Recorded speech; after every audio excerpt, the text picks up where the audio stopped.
Poursuivons aujourd'hui la présentation d'un certain nombre de personnalités politiques représentant les différentes tendances engagées dans la campagne électorale. Aujourd'hui, M. Georges Marchais, secrétaire général du Parti communiste. Vive la France du printemps démocratique, la France marchant hardiment vers le socialisme que notre peuple bâtira. Saint-Ouen, 20e congrès du Parti communiste. Georges Marchais vient de terminer le rapport politique, un rapport de 4h30 axé sur la bataille électorale et les perspectives qu'ouvre pour la gauche le programme commun. 4 jours plus tard, il est élu secrétaire général du Parti communiste français.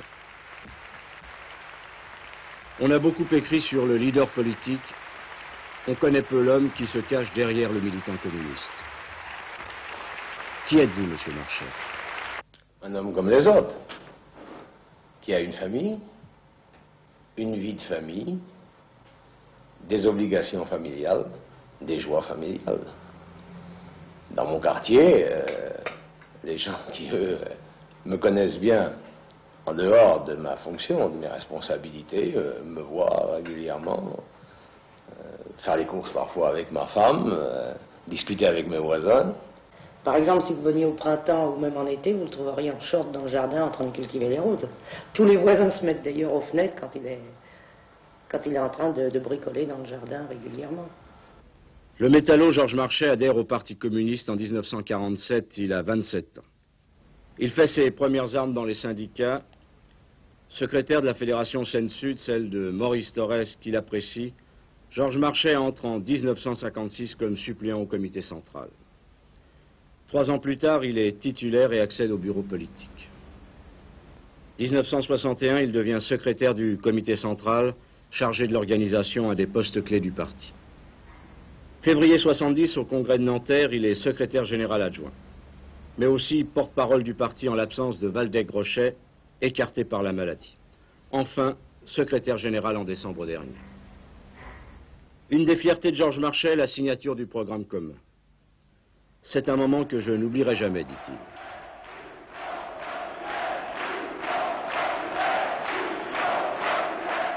Est-ce que vous pensiez au début devenir un jour secrétaire général du Parti communiste? Évidemment non. Évidemment non.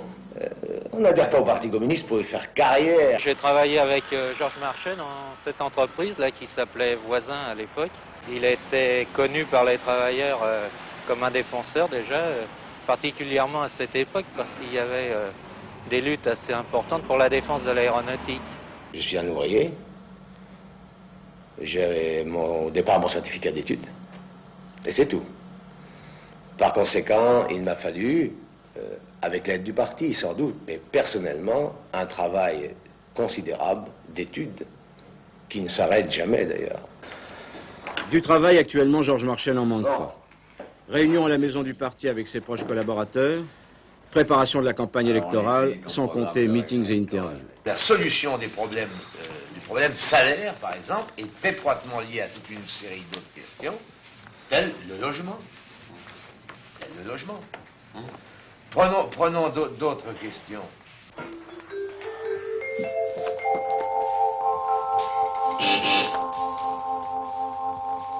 Nous parlerons de la campagne des communistes et de la campagne de la gauche pour ces élections, et nous parlerons aussi de la préparation du 20e congrès du Parti communiste français.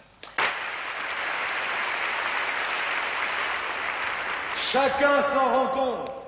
L'ampleur de cet enjeu fait que cette campagne électorale ne sera pas une campagne comme les autres. Bataille électorale au niveau des idées, mais aussi attaque personnelle.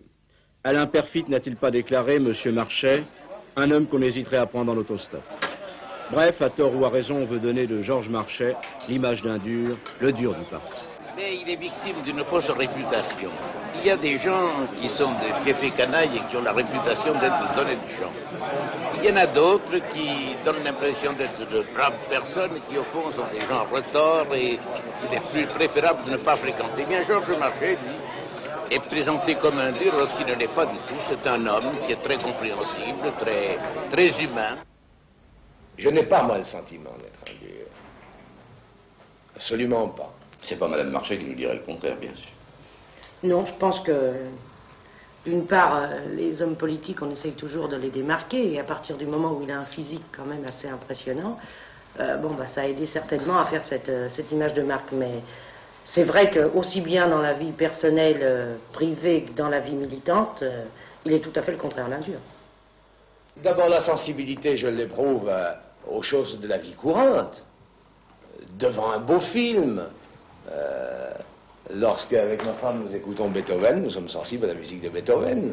Je ne sais si vous l'avez observé, mais il est évident, par exemple, qu'au dernier congrès du parti, lorsque j'ai été élu secrétaire général, lorsque les camarades m'ont témoigné par leurs applaudissements, leur confiance, j'ai eu beaucoup de mal à contenir les larmes, c'est évident, une preuve de sensibilité. Au cours de ces 25 années de militantisme, est-ce qu'il n'y a pas eu des moments difficiles, des moments où vous avez douté du parti ou du communisme en général? Je pense particulièrement aux événements de Prague. Les moments difficiles, bien sûr qu'il y a des moments difficiles. Quant à douter de mon parti ou douter de la politique de mon parti, non, je n'en ai jamais douté, y compris au moment de 1968, des événements de Prague, parce que j'ai toujours considéré avec mon parti qu'il s'agissait là d'une erreur grave, d'une erreur, et qui ne mettait nullement en cause les finalités pour lesquelles luttent les communistes. En 1968, vous avez eu une position très catégorique. Vous avez traité Cohn-Bendit de gauchiste, d'anarchiste allemand, des propos violents, disent certains. Pourquoi cette attitude? Tout simplement, il faut rappeler d'ailleurs le contexte de l'époque.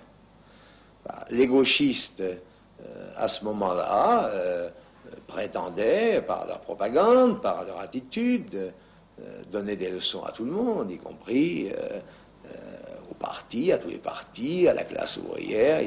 Les gauchistes se présentaient un peu comme le sel de la terre. Ils avaient une activité, des objectifs, des méthodes de lutte qui étaient, selon nous, contraires aux intérêts des travailleurs, et c'est la raison pour laquelle nous avons dit clairement et fermement quelle était la position de notre parti à leur égard. Et je pense que, ce faisant, nous avons rendu un grand service à la classe ouvrière. Certains s'interrogent sur ce que vous avez fait pendant l'occupation. J'ai déjà eu l'occasion de dire, je le redis très simplement, c'est une calomnie que de dire que j'ai été volontaire en Allemagne. J'ai été, comme près d'1 million de travailleurs, je crois, victime du service du travail obligatoire, instauré à l'époque par le régime de Vichy avec les nazis. Je n'ai donc jamais été volontaire, mais victime du STO. Et d'ailleurs, le ministère des anciens combattants, le ministre des anciens combattants, eux sans aucun doute aussi le ministre de l'Intérieur, le savent parfaitement bien. Autre attaque, plus politique celle-là. Pour la majorité, le programme commun n'est qu'un moyen pour le Parti communiste de s'emparer du pouvoir. D'autres aussi se posent des questions. Georges Marchais, il y a une partie de l'opinion qui s'interroge. Elle souhaite la prise du pouvoir de la gauche unie, et pourtant elle est un petit peu inquiète. Et si le Parti communiste ne respectait pas ses engagements? Alors, ne me répondez pas que le Parti communiste respectera ses engagements, vous le dites à chaque fois que vous intervenez. Mais comment se fait-il qu'il y a une partie de l'opinion de gauche qui est un peu inquiète? Sans doute il y a, chez les gens qui souhaitent un changement de régime et de politique, des interrogations, ce que vous appelez vous des inquiétudes, c'est vrai, provoquées pour une large part par la campagne que mène la majorité actuelle pour essayer de se défendre, tout ça est évident. Mais, pour ce qui me concerne, je ne suis pas inquiet de cette inquiétude dont vous parlez. Peut-être aussi, si vous me permettez de le dire, qu'il n'y a pas de modèle de socialisme tellement valable.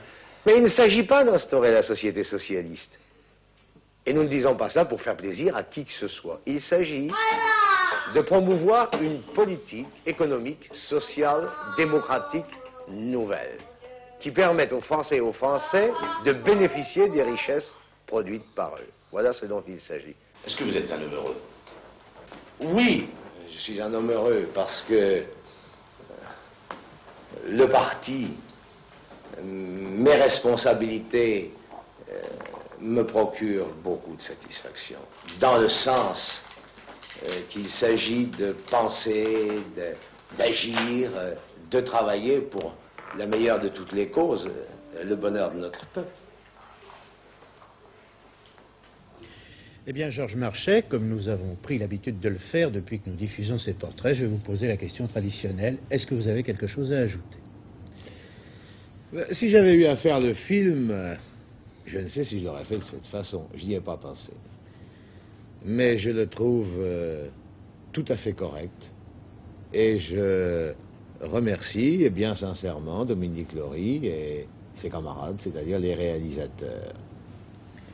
Sans aucun doute, un tel portrait aura l'avantage de donner de moi à l'opinion publique une image inconnue. On nous voit plus souvent sur les tribunes que dans notre vie privée. C'est tout à fait vrai. Ceci étant dit, je veux simplement ajouter que, pour ce qui nous concerne, nous les communistes, nous sommes étrangers à la personnalisation outrancière auquel nous assistons dans la période actuelle. Nous ne faisons pas nôtre la politique du président de la République où un homme décide de tout et pour tout le monde. Le Parti communiste français, c'est une équipe, une grande équipe. D'ailleurs, on le voit à plusieurs reprises dans ce film, et je m'en félicite. On me voit avec les membres du comité central, avec mes amis dans ma circonscription de Villejuif, avec mes collaborateurs. Le Parti communiste, c'est une équipe, et au sein de cette équipe, il y a un homme qui a des responsabilités, Georges Marchais. Mais ce qui compte avant tout, c'est l'équipe. Je vous remercie, Georges Marchais.